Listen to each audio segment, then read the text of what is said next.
Hello, third graders. Welcome back. Today's Wednesday.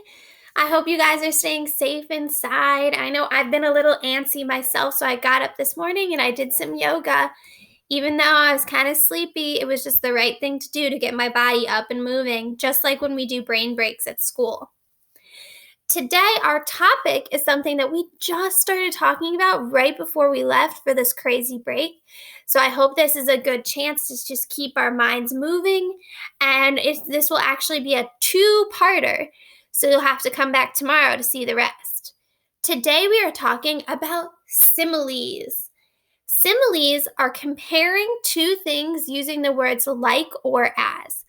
So it's a way of helping when we are writing to add more description to what we are doing. It adds a lot more detail, and it also compares different things. So I have a couple of examples for you. You could say that you are as brave as a lion. What do you think that means? What does that mean if somebody is as brave as a lion? Are lions scared of a lot of different things?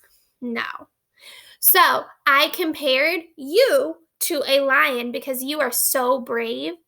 And I said that, just like a lion doesn't give up and keeps on going, just like that, that's how you are. Now, with all of this time in quarantine, I know I've been cleaning a lot and it's making me feel a little bit more in control. So you could say that this house is as clean as a whistle. So if this house is as clean as, see that word, so I know it's a simile because it uses the word like or as to compare two things. This house is as clean as a whistle. Whistles make a sound that is very clear and straightforward, very easy and direct. So this house is as clean as a whistle means that the house is spick and span. So I was able to compare two things, and in this way, I was comparing the sound of the whistle even to how clean my house is. So can you guys come up with your own example of a simile? Leave it in the comment box below. What can you compare using the words like or as? I can't wait to hear all of your responses. Okay, everybody, let's go ahead and get into our read alouds. I want to start with the one and only Ivan today because I am so excited to find out what happens next. Are we ready? Let's go. H. I laid out 16 pieces of poster board, 4 down, 4 across. A perfect square. What are you up to? Bob demands. I'm guessing it doesn't involve going to sleep. It has to do with the billboard. That sign's a monstrosity, particularly since I'm not featured on it. I grab a bucket of red paint. You're not on the billboard because you're not in the show, I point out. Technically, I don't even live here, Bob says with a sniff. I know, I'm just saying, said Ivan. I study the billboard, then I make 2 fat lines like broom handles. And another fat line connects them in the middle. I stand back. What do you think? What is it? No, wait, let me guess. A ladder? Not a ladder, I say. A letter. At least I think that's what they're called. I have to make 3 more. Bob cuddles up next to his stuffed animal. Why? He asks, yawning. Because then I'll have a word, a very important word. I dip my fingers into the paint. What word? Bob asks. Home. Bob closes his eyes. That's not so important, he says quietly. All day long, I knuckle walk circles around my cage. I'm so nervous I can't nap. I can't even eat. Well, not that much anyways. I'm ready to show Julia what I've made. It has to be Julia. She's an artist. Surely she'll truly look at my painting. She won't notice the smudges and tears. She won't care if the pieces don't quite fit together. She'll see past all of that. Surely Julia will see what I've imagined.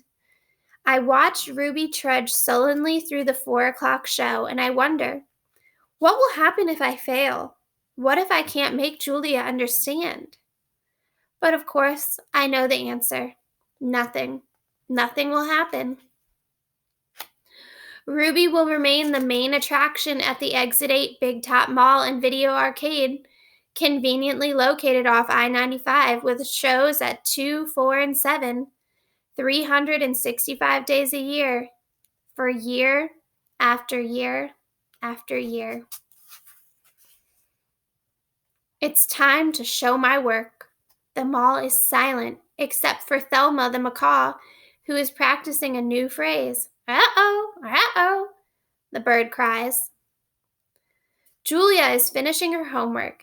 George is sweeping outside, and Mac has gone home for the night.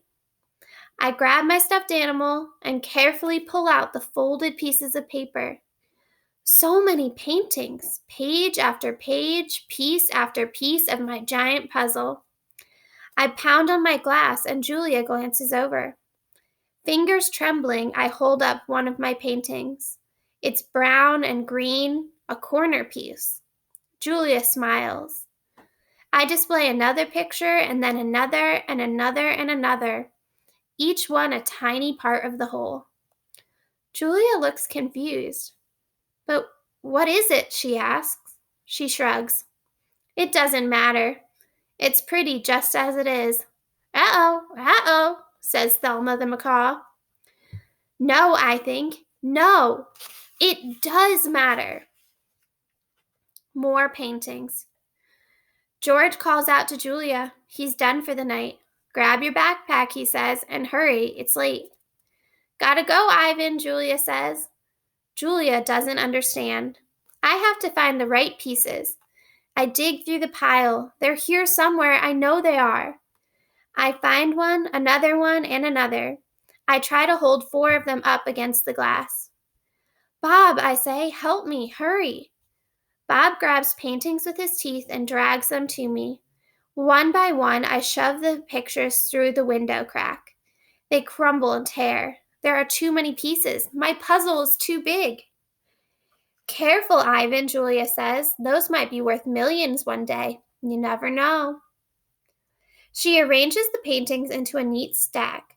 I suppose Mac's going to want to sell these into the gift shop. She still doesn't understand. I shove more out the hole and more, all of them, one after another.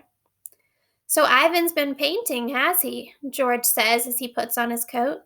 A lot, says Julia with a laugh. A whole lot. You're not taking all those home with you, are you? George asks. I mean, no offense to Ivan, but they're just blobs. Julia thumbs through the towering stack of paintings. They might not be just blobs to Ivan. Let's leave those by the office, George suggests. Mac will want to try selling them, although why anyone would pay $40 for a finger painting a 2-year-old could do, I don't know. I like Ivan's work, Julia says. He put his feelings into them. He put his hair into them, George says. Julia waves goodbye. Night, Ivan. Night, Bob. I press my nose against the glass and watch her walk away. All my work, all my planning wasted. I look at Ruby sleeping soundly, and suddenly I know she'll never leave the Big Top Mall. She'll be here forever, just like Stella. I can't let Ruby be another one and only. Oh my goodness! Ivan has been working for so long, and he thought that he'd finally gotten it when he spelled out the word home. But did Julia understand what he wanted her to do? We'll have to see if he can come up with another plan. Hopefully she doesn't throw those paintings away. Moving on to the Tales of Marigold.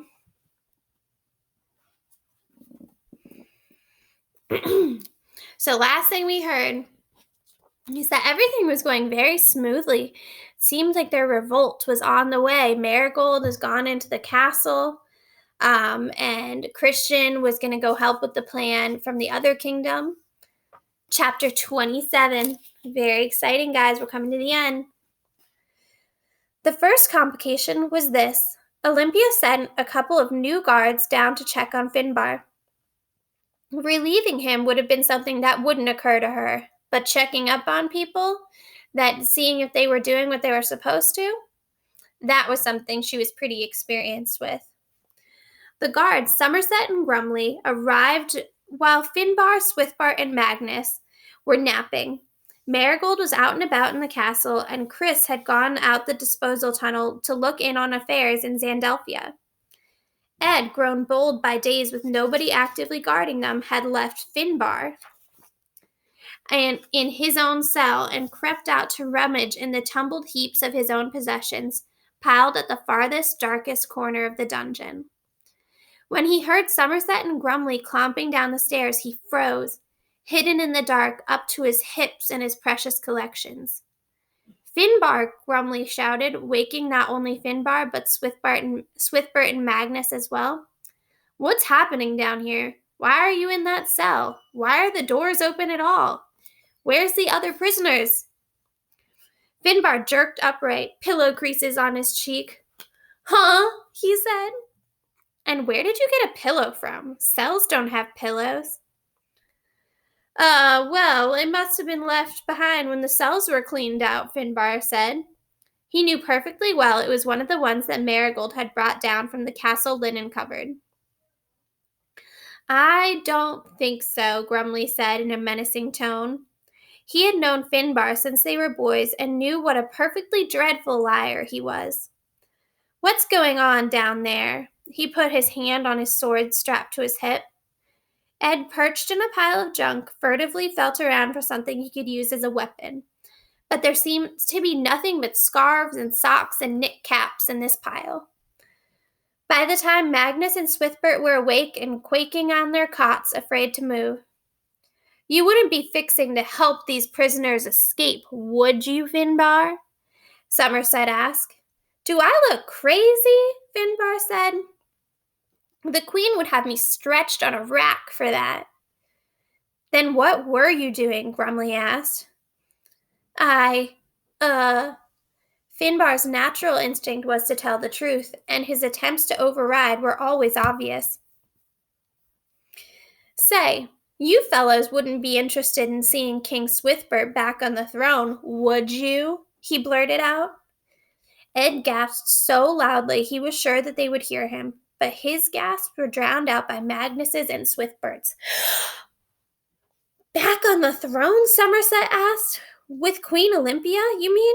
How's that going to happen when he's about to be tried for treason?